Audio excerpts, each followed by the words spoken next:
las mañanas, con el café me viene a despertar. Me trae desayuno a la cama. No existe nadie como su mamá. No existe nadie como mi mamá. Muy buenos días, mamás del mundo. Esto es Madre hay una sola. Mi nombre es Daniela Ruiz y hoy estoy como cada sábado con Carolina Peredo. Hola, ¿qué tal? ¿Cómo les va? ¿Qué tal toda la audiencia mojada en Austin? Está divino hoy en Austin. Por fin llovió un poquito y nos pudimos poner un pantalón largo, un saquito. Y hoy no voy a decir que empezó el otoño. Todavía no, Caro. Ya casi. Tenemos una invitada, es un papelón. Es un papelón, bueno, no, ya casi. Pero hace un día así un poco gris en Austin, pero la verdad es que se agradece que esté un poquito fresquito. Refrescó. Tenemos un programa súper buenísimo hoy para ustedes. Empezamos usando la lengua así bien. Ya como empezamos bien súper buenísimo desde el principio. Empezamos bien.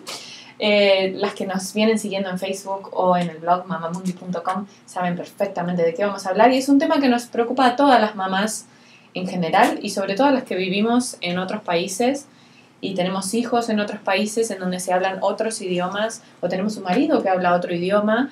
Este es un tema que nos preocupa desde muy... O tenemos la preocupación llegamos, de que nuestros hijos sepan más de una lengua, más de un idioma por alguna razón. Hemos dado en llamarlo multilingüismo y cultura.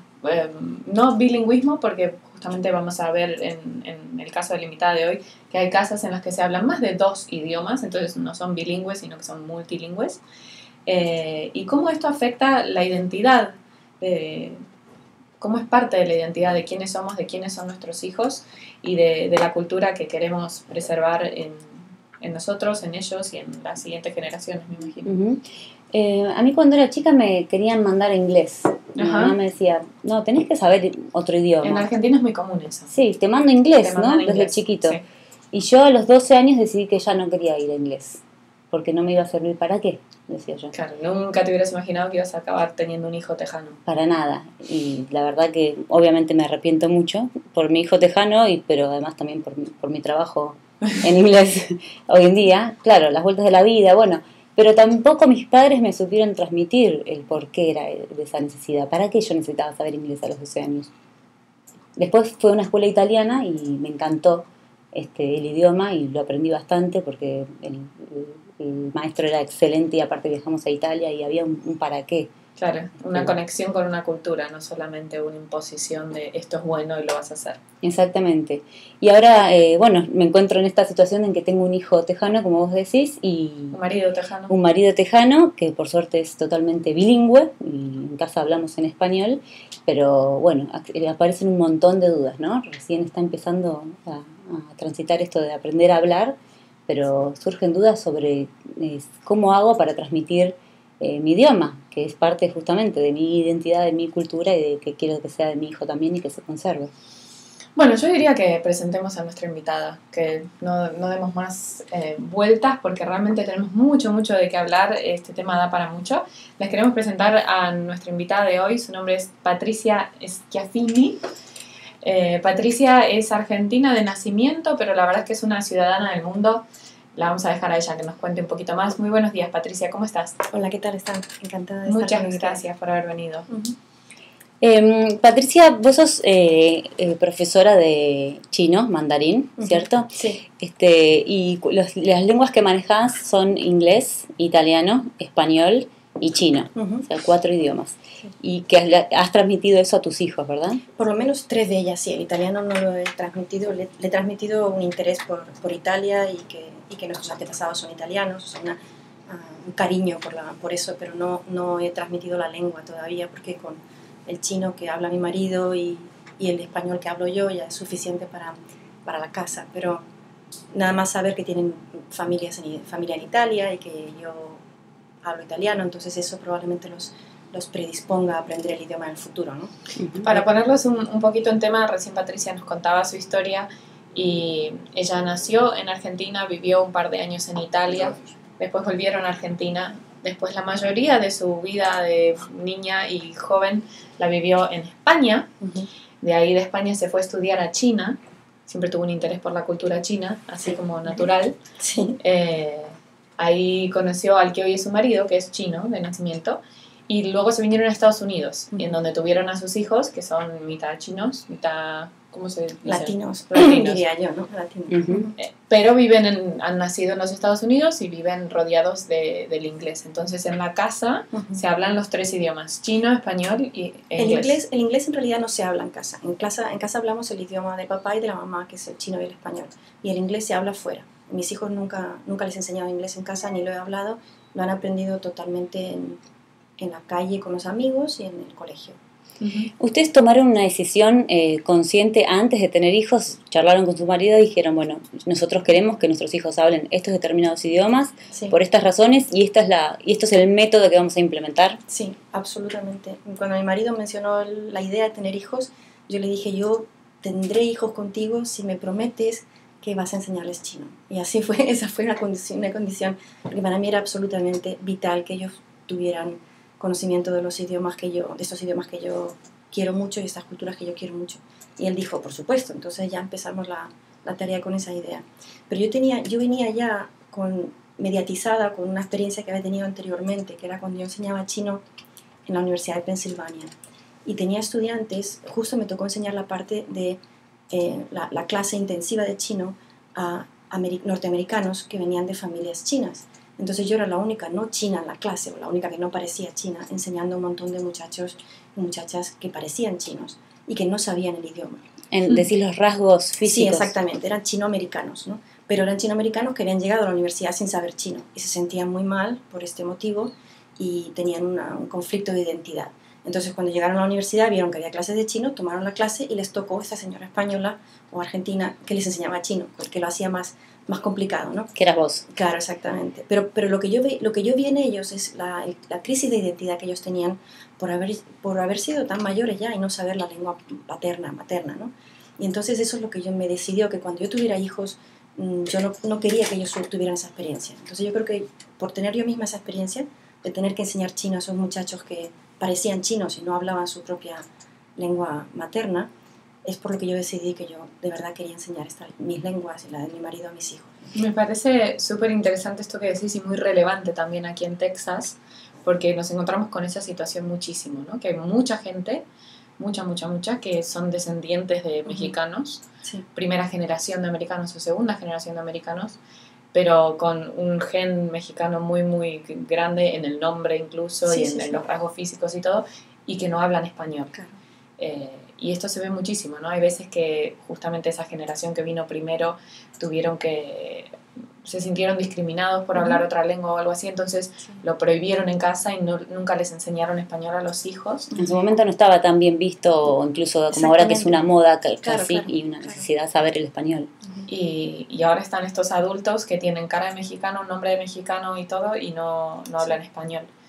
Pasa El mismo ejemplo que estás contando. Exactamente, Sí. pasa en todas las comunidades, aquí pasa en la comunidad china, en todas las comunidades, en la comunidad india también, y produce un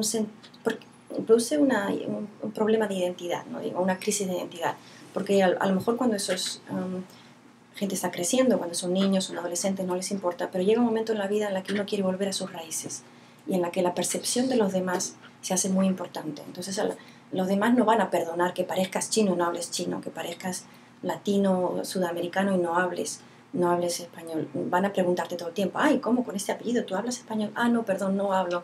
O, ah, perdón, yo no hablo O chino. qué mal que lo habla. Oh, exactamente. Entonces siempre produce esa sensación de no ser adecuado, de no estar en el lugar adecuado. Eso es un muy buen para qué, relacionando con lo que venía hablando yo al principio, de que la verdad que no entendí para qué y decidí no hacerlo. Claro.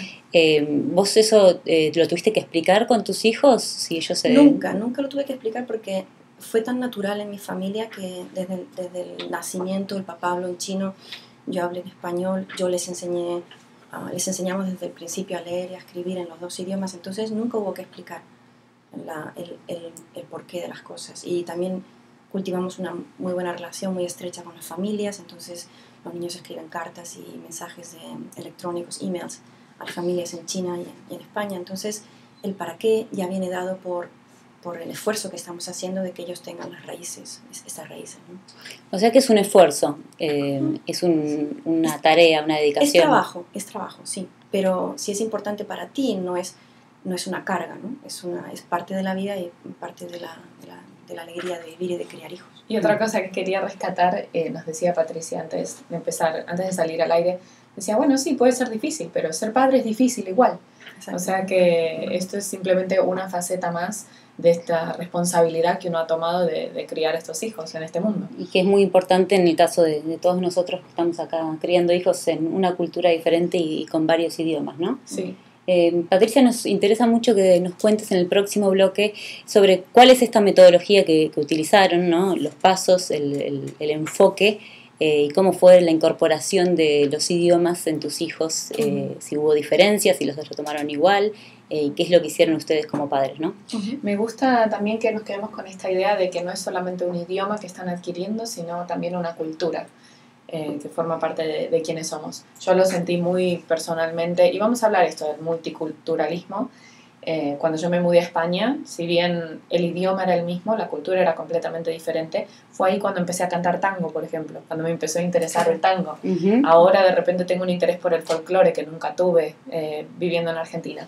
Y es ese tirón que tienen las raíces de uno, ¿no? De donde uno viene, y es la cultura, que es tan importante conservar.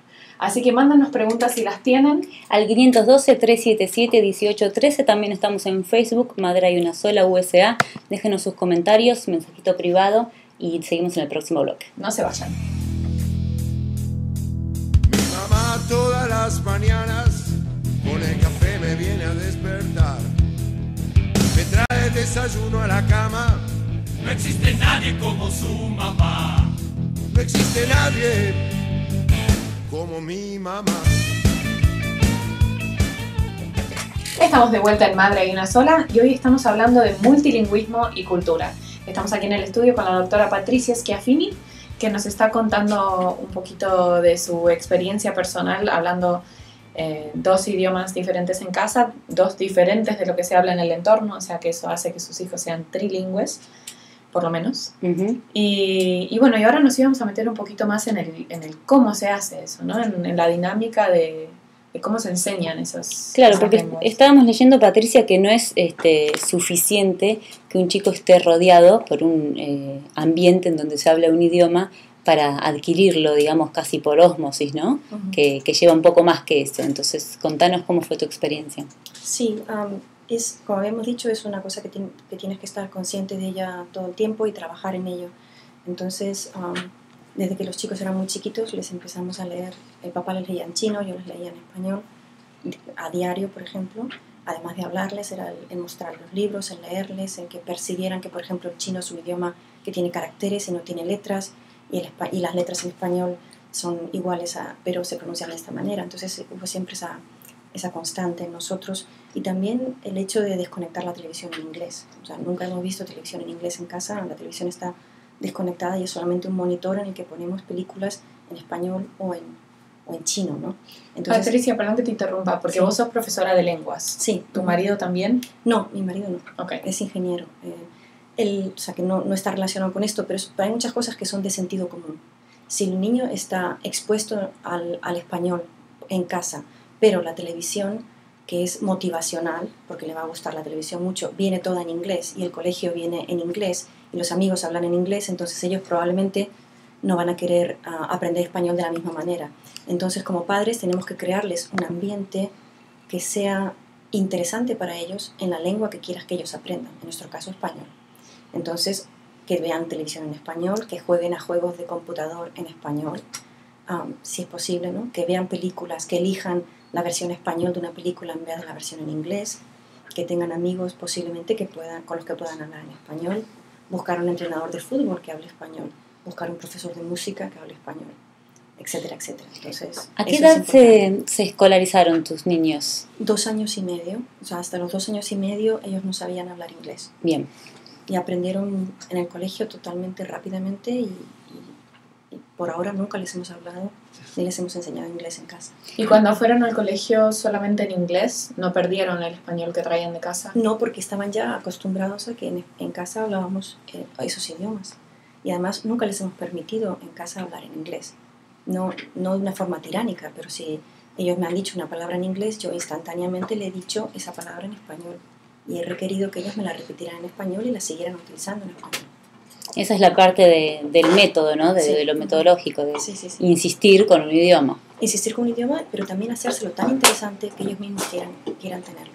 Ujú. Y lo que hablábamos antes de salir al aire, que era la necesidad. Si tú lo pones en una situación de necesidad, los niños van a querer aprender y utilizar esa lengua. Y la forma de aprender y ponerlos en una situación de necesidad es rodearlos de gente que no habla inglés, por ejemplo. Entonces, si estás pensando en contratar a una persona que te cuide a tu hijo un par de horas, contrata a una persona que no hable en inglés. Pues esa persona le va a hablar a ese niño en español, ¿no? O, yo qué sé, ir con familiares, con la abuelita que habla español y no habla en inglés muy bien. Entonces el niño va a hacer un esfuerzo para comunicarse con su abuelita en el idioma español. O, por ejemplo, como hice yo un tiempo, mis hijos teníamos unos excelentes entrenadores de fútbol que, para suerte nuestra, eran españoles y mexicanos. Entonces se comunicaban con nuestros hijos en español también, que fue vital, no solamente para que ellos aprendieran fútbol bien, pero para que también utilizaran el español fuera de casa y vieran la utilidad de él.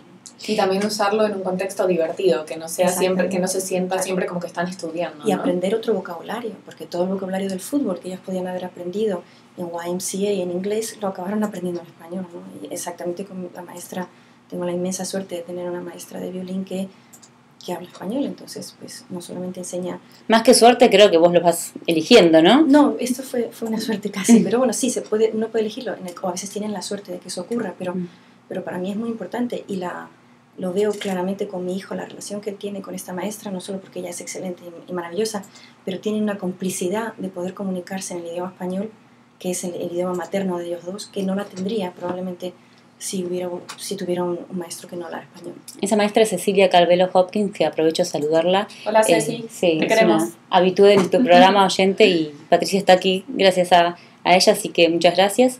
Lo que yo te quería preguntar, al contrario de que no tenías miedo de que perdiera el español cuando entraba en la escuela de inglés, tampoco, supongo que has tenido preguntas de padres que te decían, pero no va a estar atrasado cuando entra a la escuela todo en inglés, no vas a ver ni una palabra en inglés, vas a ver chino. Yo siempre tuve la idea, por los libros que había leído y las investigaciones que yo había leído, que los niños aprenden el idioma muy rápido si sienten una necesidad, si están en una situación de necesidad. Y por supuesto, si lo pones en un ambiente donde todos los niños hablan inglés, la necesidad es muy fuerte y va a aprender muy rápido. Entonces nunca me cupo ninguna duda de que iban a aprender inglés fácilmente en ese ambiente, y por eso yo nunca hice ningún énfasis en enseñarlo en casa. Pero tampoco tenías que los chicos no se retrasan por haber aprendido otra lengua No, primero. en absoluto. Ese es importante rescatar eso, Claro. porque muchos padres tienen ese miedo. Ese es uno de los grandes mitos sobre el bilingüismo, y es que los niños se van a retrasar, van a adquirir lenguaje después que los demás niños, o su proceso de adquisición del lenguaje no va a ser normal. Y eso está científicamente demostrado que no es así. Está demostrado por gente que investiga cómo funciona el cerebro y por lingüistas, ¿no? Y está demostrado que no es verdad. Si el niño se retrasa en la adquisición del lenguaje, puede ser un retraso mínimo de unos meses, pero en la mayoría de los casos, por ejemplo en el caso de mis hijos, no se ve eso tampoco. Y puede ser que responda a otras situaciones emocionales o a otras cuestiones, no a la adquisición de varias lenguas, ¿no? La mayor parte del tiempo, cuando el niño se retrasa en la adquisición del lenguaje, es por otro motivo. No está relacionado a cuántas lenguas esté oyendo. Otro gran mito es que los niños van a mezclar los idiomas. Eso tampoco pasó nunca en mi casa. Nosotros tomamos este método de un padre, una lengua. Hay otros métodos diferentes, ¿no? Pero con el método de un padre, una lengua, normalmente eso no ocurre. Los niños no mezclan las. A lo mejor cuando recién empiezan a hablar dicen una palabra en una lengua y después de otra, pero muy rápidamente se dan cuenta que las dos lenguas funcionan de forma diferente. Y en todo caso, la mezcla de lenguas no es algo por lo que preocuparse, digamos, es el desarrollo normal de la adquisición de las lenguas, ¿no? Sí, pero como ya te digo, en mi caso ni siquiera se produjo una mezcla de lenguas. Si se produce, no es una cosa que va a perdurar para el resto de la vida. El cerebro del niño se va a adaptar muy rápido a que cada lengua tiene su estructura gramatical y su vocabulario. Y sin necesidad de tener que explicárselo, el niño lo capta naturalmente. Ustedes tuvieron la suerte de poder hacer el método de un padre una lengua, porque los dos eran nativos en estos idiomas, chino y español. Hablemos de los casos en donde son dos padres hispanos, por ejemplo, no saben el inglés, el chico tiene que aprender inglés en la escuela, ¿no? ¿Cuál es el método que pueden usar para la adquisición del segundo idioma? El niño va a aprender inglés en la escuela bien. hay que confiar en que por la motivación que tiene de ser como los demás, de jugar con los demás niños, de entender lo que dicen, él se va a esforzar mucho y va a aprenderlo bien. Me preocupa más cómo mantener el español en casa que el hecho de que ellos puedan aprender inglés bien afuera. Lo van a aprender perfectamente. Con respecto a eso, justamente quería también aportar un granito de arena, porque en mi casa, por ejemplo, yo le hablo español a mi hijo, pero con mi marido habla en inglés. Entonces él me escucha también hablar en inglés. Y también pasa lo que comentábamos antes, en las interacciones sociales, uno está con otra gente y toda esa gente habla inglés. Y de repente los dos nenes empiezan a pelear por un juguete. Yo normalmente le digo a mi hijo, bueno, compartí o se van a tomar turnos o lo que sea en español, pero el resto de las mamás no me entienden lo que estoy diciendo. Claro.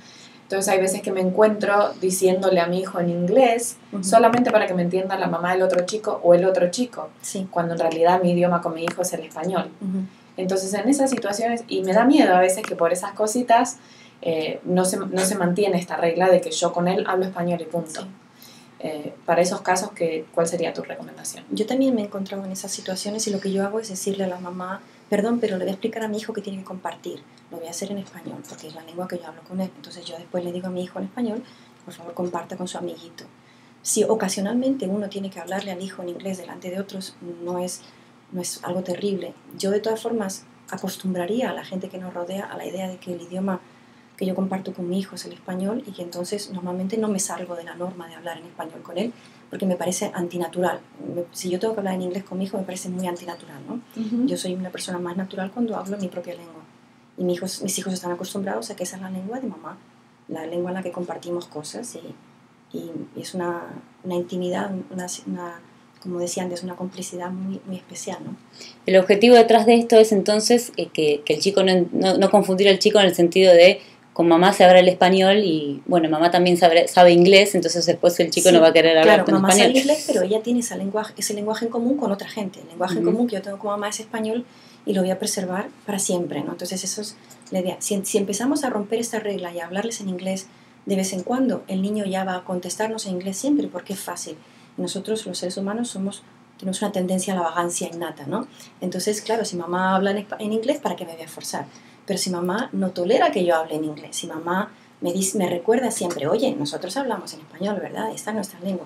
Entonces el niño va a atenerse a eso. Y de hecho, a mí nunca me pasa que mis hijos me hablen en inglés. O sea, sí que hemos tenido amigas que nos han dicho que una vez que son más grandes y pasa esto, ¿no? Que te quieren hablar naturalmente en inglés y les dicen, no, respondeme en español. Y por ahí el nene dice, never mind. Entonces, ante la disyuntiva de, bueno, prefiero que mi hijo me hable, sí, claro, empiezan a responder en inglés. Sí, pero entonces ahí volvemos a la idea de ponerlos en la situación de necesidad. Yo a veces he pensado, ¿qué pasa si mis hijos me empiezan a hablar en inglés y no quieren hablar en español? Me tomo el primer avión a cualquier país hispano y me voy a vivir ahí por un año. O sea, a veces lo pongo una vez, por supuesto no podemos hacer eso, ¿no? Pero pienso que tienes que ponerlos en una posición de necesidad. Entonces, vamos a seguir hablando de este tema porque es muy importante en el próximo bloque para las madres que no pueden tomarse un avión. Claro, exactamente.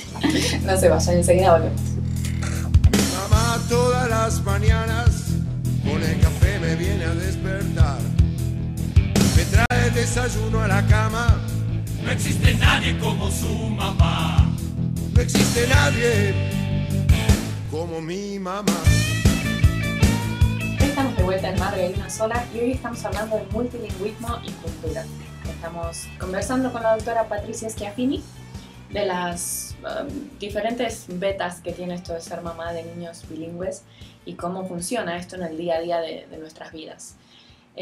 Patricia, yo te comentaba que hay veces que es un desafío cuando una intenta tener este lenguaje personal que tiene con el hijo, en este caso el español, por ejemplo, pero con su marido habla otro idioma o en su entorno habla otro idioma, en este caso el inglés, que uno a veces se siente obligado a cambiar, ¿no? Por el entorno, porque los demás se entiendan. O incluso encuentra resistencias de parte de, por ejemplo, la familia política, diciendo, pero no entiendo nada de lo que pones en Facebook porque lo pones en español, como casi con... Me estás dejando afuera. Con una agresión, ¿no? De esto no está bien, esto es mala educación, que le hables en otro idioma que nosotros no entendemos. Sí. ¿Cómo lidiamos con esas cosas? Primero tenemos que pensar lo que es importante para nuestra familia. Entonces yo siempre ponía la metáfora mía, es la metáfora o la comparación con la religión. Si la religión es importante en tu familia, entonces tú vas a hacer todo lo que puedas por proporcionarles a tus hijos una educación religiosa, por ejemplo. si uno de los valores más importantes en tu familia es la preservación de la cultura y de la lengua, tú vas a hacer todo lo que puedas. Y eso y lo primero que tienes que hacer es explicarle a la gente que te rodea que esto es uno de los valores principales de la forma en la que tú educas a tu hijo. Y entonces tienes que decirle, lo siento, pero yo con mi hijo me comunico en este idioma, y la mayor parte de la gente lo acepta y lo entiende. Hay otra cosa que tenemos que tener en cuenta, y es que los beneficios que le estamos dando a nuestros hijos al criarlos bilingües o multilingües son mucho mayores de lo que puede ser el que una persona del entorno se enfade o se enoje porque no estamos utilizando la lengua. Entonces tenemos que pensar en los beneficios para estos niños a largo plazo. Y los beneficios son que se van a criar, por supuesto, entendiendo la cultura de los padres y la lengua, con lo cual en el futuro tendremos menos problemas generacionales y menos abismos culturales con nuestros hijos, porque nos van a entender mejor, lo cual va a ser una vida familiar más pacífica, más tranquila, porque nos vamos a entender y a respetar. También estos niños, el cerebro de una persona multilingüe o bilingüe se convierte en muy flexible. Es muy fácil para la persona bilingüe aprender otras lenguas, es muy fácil aprender otros nuevos conceptos, enfrentar retos en la vida. Por ejemplo, la persona bilingüe y multilingüe, su cerebro está planeado o está moldeado para que pueda aceptar retos y modificar su conducta para que la vida sea más llevadera o mejor. Que sepa adaptarse mejor. Exactamente, ¿no? Se adaptan mejor. Lo que se llama la función ejecutiva del cerebro se desarrolla mucho mejor cuando uno está aprendiendo otras lenguas, otras culturas. Y eso hay muchos beneficios muy rápidos. Por ejemplo, la persona multilingüe o bilingüe se organiza mejor, se comunica mejor con los demás, trabaja mejor en grupo. O sea, solamente por enseñarles una lengua y una cultura les estamos abriendo no solo una puerta a otro mundo diferente cultural, a que tengan amigos en todo el mundo, a que respeten a sus familiares y los comprendan y se comuniquen bien con ellos, pero también les estamos dando posibilidades laborales que otra gente no tiene, la posibilidad de entrar a una mejor universidad, de conseguir una beca, solamente por ser bilingüe o multilingüe. Se les abre un mundo de posibilidades enormes. Entonces, desde las ventajas en la familia, de tener una vida familiar mejor, en la que nos comunicamos mejor, nos entendemos mejor y nos queremos mejor, hasta darles un futuro mejor. Son todas las ventajas que yo veo del bilingüismo. En el marco de un mundo en donde en realidad la mayoría de la población es bilingüe, multilingüe, ¿verdad? Exactamente, ese es otro de los grandes mitos, que hay muy poca gente bilingüe, y eso no es así. En muchos países del mundo la gente sabe hablar más de una lengua. Eso pasa en Europa, pasa en China mismo, donde la gente habla el lenguaje oficial del país, pero el lenguaje de su propia región, ¿no? Lo vemos en muchos lugares. Y en un mundo en el que todos los países, la mayor parte de los países del primer mundo, están enseñando lenguas extranjeras a los niños desde que son muy pequeños, por ejemplo. O sea, es un mundo en el que más y más se valora el ser bilingüe y multilingüe. Entonces, ¿qué más da si alguna vez un vecino se enoja porque no le hemos hablado en inglés al niño, o si la abuelita norteamericana piensa que la estamos dejando de lado? Mientras le expliquemos bien por qué lo estamos haciendo, yo creo que cualquier persona razonable lo va a entender, ¿no? Y ahí volvemos a decir esto de que es todo un esfuerzo, ¿no? De parte de una misión casi, porque hay Más que un esfuerzo, que hay que ser muy intencional y no dar por hecho de que porque nosotros hablamos el español el chico lo va a hablar, sino que ser intencional, lo que hablaba en el bloque anterior, de buscarle amigos que hablen ese idioma, buscarle actividades para hacer en ese idioma, maestros que le puedan hablar en ese idioma. Entonces el chico tiene una apreciación por el idioma que va más allá de que mi mamá habla diferente que todo el resto del mundo. Y además es que explicarle al entorno, digo, a eso me refería con lo del esfuerzo, sí, ¿no? Exacto. Hay que ser, yo más diría, si eso, intencional o constante, puede ser un esfuerzo a veces. Si, por ejemplo, mis hijos me preguntan, ¿cómo se dice esta palabra en español? Y yo ya he dejado España hace muchos años, en Argentina también, entonces no recuerdo cómo se dice esa palabra. O es una palabra en la que yo nunca me encontré, con la que nunca me encontré en mi mundo, en esos países. Entonces tengo que buscarlo en el diccionario. Tengo muchos diccionarios en mi teléfono y entonces estoy todo el día buscando palabras. Y mis hijos están acostumbrados a preguntarme todas las palabras que no saben en inglés y en español. Y aparte hay palabras o expresiones que tampoco se traducen. Que no se traducen, exactamente. O sea, que son propias de una cultura. Eso claro. me recuerda una cosa interesante. Cuando hacemos que nuestros hijos crezcan bilingües o multilingües, no solamente les estamos dando la apreciación por el lenguaje, pero también por un mundo cultural. Por ejemplo, mis hijos saben que en español ellos pueden decir malas palabras, porque en España y en Argentina la gente es bastante mal. Boca sucia. Exactamente, bastante mal hablada que, por ejemplo, en China, donde la gente educada no dice palabras feas. Entonces, cuando ellos hablan en chino, naturalmente, como una reacción cultural, no van a introducir una palabra fea. Pero cuando hablan en español, si ellos dicen no, las palabras feas, no pasa nada, porque está en el contexto de lo que es aceptado culturalmente en España o en Argentina. No digo en otros países de Sudamérica, porque no sé, ¿no? Pero por lo menos ellos saben. Che, boludo. Exactamente. Había que decirlo. Esa adaptación cultural, es lo que hablábamos de la flexibilidad mental que te da el ser multilingüe, en el que ellos sepan que en cada ambiente hay que hacer las cosas de una cierta manera. Y esa apreciación cultural que va a ser innata en ellos ha venido por la lengua también. Quería entrar un poquito en el factor emocional y qué papel juega dentro de la incorporación de idiomas, ¿no? El otro día teníamos una oyente que nos llamaba comentándonos que en su casa estaban implementando este método que un padre le enseña un idioma, un padre y el otro. Ella se encargaba del inglés, solo inglés, y el padre el español. Se divorciaron, el padre se fue, y ella nos dijo que los niños perdieron el idioma. Uh-huh. Y que ella está recibiendo muchas críticas de su familia porque no está luchando por la conservación del idioma y la cultura, y no sabe qué hacer. Hay un componente emocional y motivacional muy importante en todo lo que aprendemos. Entonces, si esos niños están asociando el idioma español con que papá se fue o con una imagen negativa, es evidente que el cerebro va a encerrar el español en una parte muy remota y no va a dejar acceder hasta que esos niños asocien el español con algo positivo. Entonces la mamá puede intentar, lo más naturalmente que pueda, intentar que esos niños asocien el español con algo que sea bueno. Puede ser a través de, por ejemplo, buscar un maestro de alguna actividad extracurricular que le hable en ese idioma, una cosa que le interese al niño, viajar por algún país latino o hispanohablante en el que el niño empiece a escuchar la lengua y darse cuenta que se puede comunicar o que se tiene que comunicar, ¿no? Pero sí es verdad que hasta que esos niños no sientan una necesidad y no pase un tiempo en el que ellos limpien ese recuerdo asociado del español con algo triste, por ejemplo, puede ser que tarden un tiempo en el que recuperen su español o lo reaprendan.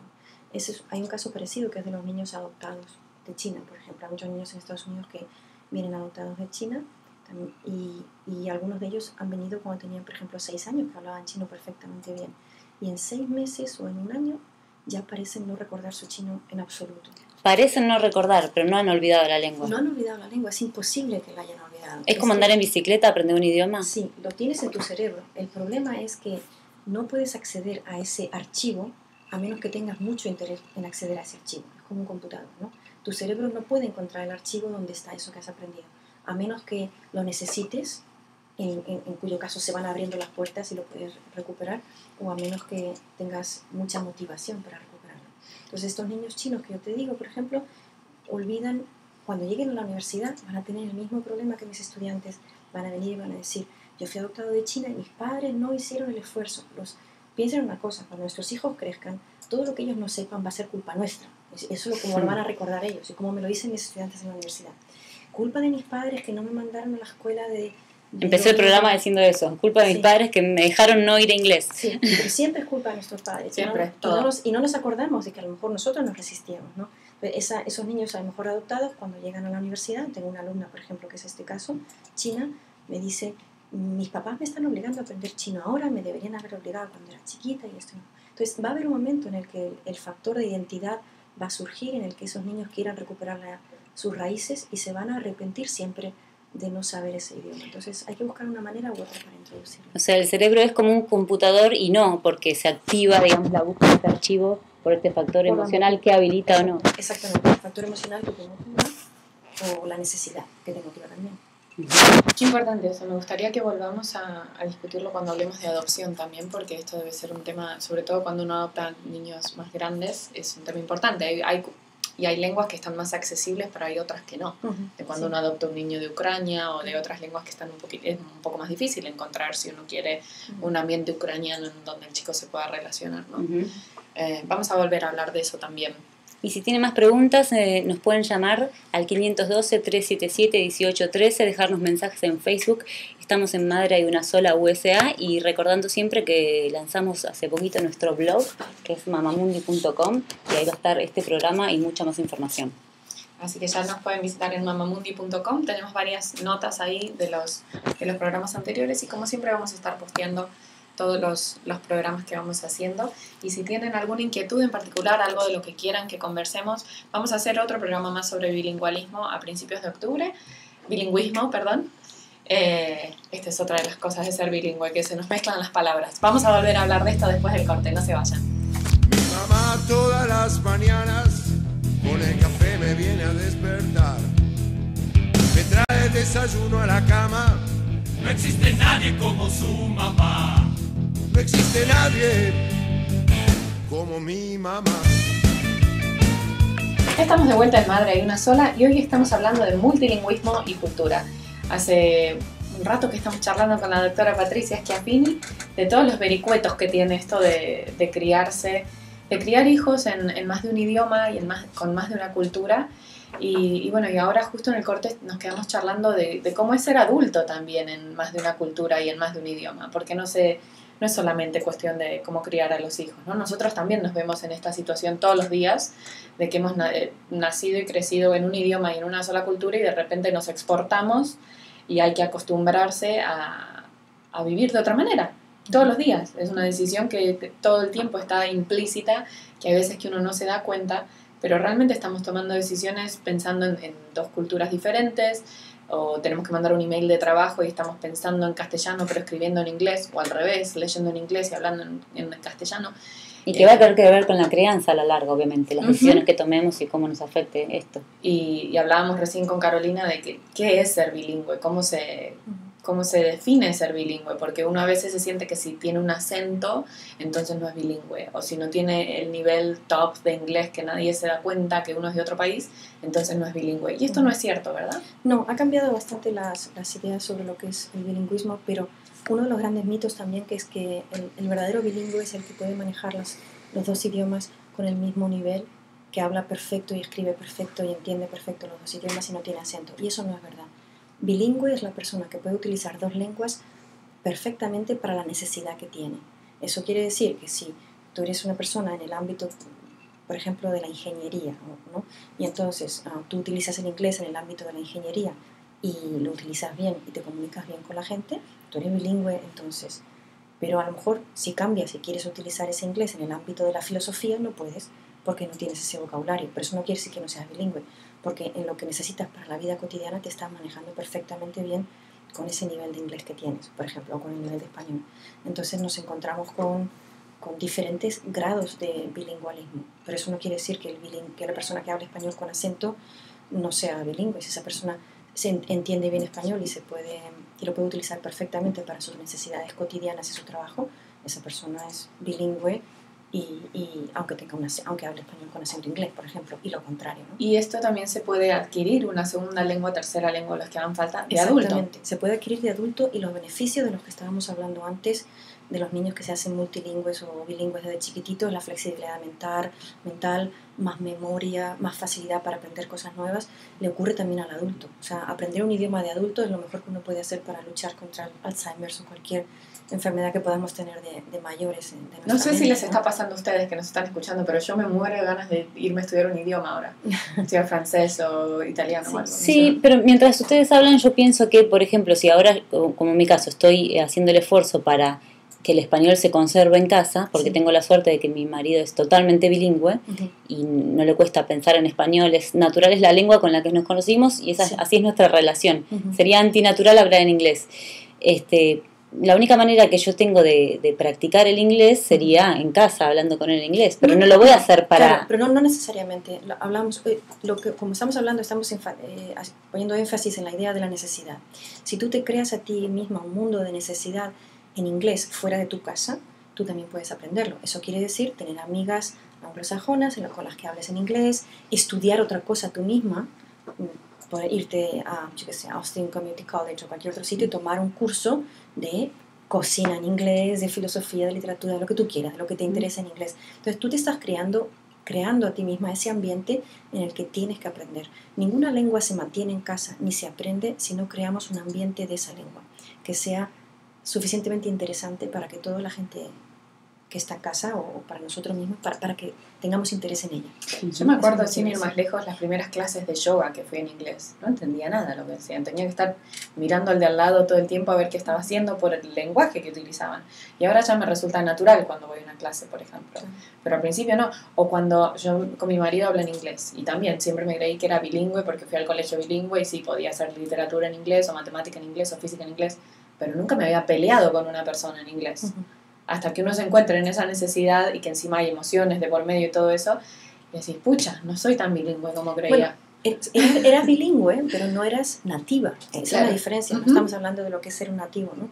Y cuando uno se enoja, le sale el insulto en su lengua materna también y no pasa nada, ¿no? Ujú. O le sale la emoción en su lengua materna. Pero eso no quiere decir que no sea bilingüe. Y por el contrario, yo que no soy bilingüe, me encuentro aprendiendo un montón de palabras y términos y conceptos de la maternidad en inglés que por ahí no sé en español o no me suenan porque Sí. nunca fui madre en español o en un Ujú. país que se hable en español. Sí, los libros que leemos o las referencias que tenemos muchas veces son en inglés y hay lo que hablábamos antes, ¿no? Hay cuestiones que no se traducen Ujú. o no literalmente por lo menos. O incluso cuestiones de bien culturales de esto del parenting, ¿no? ¿Qué tipo de padres quiero ser? No sé si las amigas ahí en Argentina, bueno, ahora cada vez más me parece, pero antes era diferente por lo menos. Esto es súper interesante y quiero que dejemos pendiente, así para la gente que nos va a escuchar en el próximo programa que vamos a tener con Patricia, el tema de la elección de la escuela, porque es todo un mundo, ¿no? Aparte, fundamental, estamos muy hablando como de la primera etapa, la primera fase de cuando los niños por ahí son pequeños, y que es lo que nos toca ahora con Daniela, pero vamos a estar hablando mucho más de eso. Patricia, te quería preguntar, hablamos mucho de los beneficios Ujú. de las mentes bilingües o multilingües. Te quería preguntar a vos como mamá, ¿cuál crees que fue el mayor desafío con el que te enfrentaste? ¿O te enfrentás en tu día a día? En mi día a día. Buscar materiales, tengo que estar constantemente buscando materiales que les interesen a mis hijos. Por ejemplo, mi hijo mayor ha desarrollado un interés en una serie de novelas de acción o de espionaje en inglés. Entonces, lo primero que hice yo fue decirle, muy bien, el primer libro te lo lees en inglés, el segundo en español. He tenido que ir a buscar la misma serie, la he encontrado traducida y se la he traído, ¿no? Entonces, es siempre eso, el estar siempre un paso más adelante del interés de ellos. Y tu hijo tiene 11 años. 11 años, sí. O sea que también quiero rescatar esto, porque uno quizás se piensa que cuando ya cumplió 3 años, listo, ya habla español, perfecto, cumplí mi cometido, ya está. No. Esta Se va complejizando cada vez más. Esta labor es una labor de por vida, va a ser una labor de por vida. Y cuando ellos se casen y tengan hijos, yo seré la abuelita que les recuerde, hay que enseñarle al hijo español y chino, no sé si se puede. Entonces es una labor de por vida, pero yo siempre tengo que estar más adelante anticipando cuál va a ser el próximo interés que ellos tengan para localizarle materiales o para poder llenar ese interés de una manera en la que puedan hacerlo o en chino o en español, ¿no? Y hablando de eso, ¿qué recursos hay para las familias en donde justamente lo que escasean son los recursos? Vos al principio estuvimos hablando todo el programa de esto de pedir ayuda, ¿no? De terceros, el profesor de fútbol, la maestra que los cuida, la niñera o la escolarización, la familia que no tiene esa posibilidad. Bueno, muchas veces ocurre que las familias que no tienen posibilidad económica de buscar ayuda son las que mejor pueden mantener el idioma en casa. Esto lo he visto muchas veces. ¿Por qué? Porque los papás de por sí a lo mejor no hablan tan bien inglés. Entonces, la necesidad para el hijo va a estar ahí siempre, que tiene que comunicarse con los papás en español, por ejemplo, porque sus papás no hablan bien inglés. Entonces, en ese caso, esos papás ya los están ayudando a los hijos de entrada, porque ellos les van a hablar siempre en español y van a crear esa cultura. Y los papás mismos van a estar más unidos a su propia cultura por la lengua y por su desconocimiento del idioma inglés aquí, ¿no?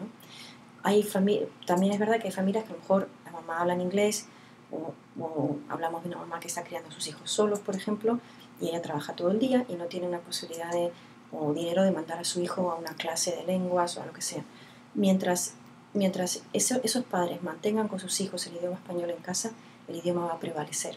Me preocupan más las familias que hablan inglés y en cuanto el niño habla con ellos en inglés la primera vez, ellos cambian y le contestan en inglés. Esas son las familias que no van a poder mantener el español en casa. También quisiera decir el recurso de la biblioteca pública de Austin, ¿no? Que es gratuito y pueden sacar libros, sí. O sea, si no tienen acceso a comprar libros. Y libros de audio. Cuando estás en el coche, o sea, si tú quieres crear este ambiente de lengua en tu casa, de preservación de la lengua, tienes que utilizar todos los minutos del día. Entonces una buena forma es, por ejemplo, sacar de la biblioteca pública un libro de audio y ponerlo en el coche cuando estás manejando, conduciendo a tu hijo de un lugar a otro de la ciudad. Y ahí tienes prácticamente 1 hora al día a veces cuando lo estás llevando. Sí, o más en esta ciudad con el tráfico. Exactamente, y ahí se están escuchando en novelas enteras en ese idioma. Y este es un recurso gratuito absolutamente y accesible gratuito, a todas exactamente. Hay muchos recursos. En el próximo programa, si ustedes quieren, podemos hablar más. Pero también crear una comunidad, buscar amigos como tú que estén absolutamente interesados en que sus hijos se críen preservando el idioma paterno y materno, el castellano, el español, y crear comunidad y vamos a hacer mostrar películas una vez por semana en español con los amigos, o hacer celebraciones de fiestas con los amigos, de manera en la que los niños vean que el español es útil porque lo pueden estar utilizando con todo el mundo, es divertido porque podemos hacer una fiesta y una celebración de una festividad latina en español, es divertido porque podemos ver una película en español con los amigos, etc. Entonces buscar la ayuda de la gente que comparte tus valores en ese sentido, ¿no? La celebración del idioma y la celebración de la cultura. De la cultura, me encanta. Patricia, Todo lo que sea celebración me encanta, así que me apunto. si a vos te preguntan de dónde sos, ¿qué decís? En general digo que soy de España porque mi pasaporte es español, pero me siento argentina cuando estoy con argentinos, me siento española cuando estoy con españoles. Me miento a mí misma pensando que soy china cuando estoy con chinos, aunque no parezca china, pero si estoy hablando chino con señoras chinas y comparto muchas de las preocupaciones que ellas tienen en criar a sus hijos, me siento china en ese momento, aunque ellos probablemente no me perciban de esa manera. Creo que en el idioma en el que hablo hace que me sienta de esa cultura, sin nacionalismos. No me siento, no tengo ningún apego nacionalista con ninguna de las culturas que conozco. Ciudadana del mundo. Una verdadera ciudadana del mundo. Muchísimas gracias, Patricia Schiaffini, por habernos acompañado hoy, por compartir todo este conocimiento que tenés, que nos interesa muchísimo a todas las mamás. ¿Tenemos tiempo para una frase sola o no? Sí, una frase. Hay una frase que quería decir Rápida. de un lingüista, sí. Uno nunca lamentará saber más de un idioma, pero con certeza lamentará saber solo uno. Mi mamá todas las mañanas con el café me viene a despertar. Me trae el desayuno a la cama. No existe nadie como su mamá. No existe nadie como mi mamá.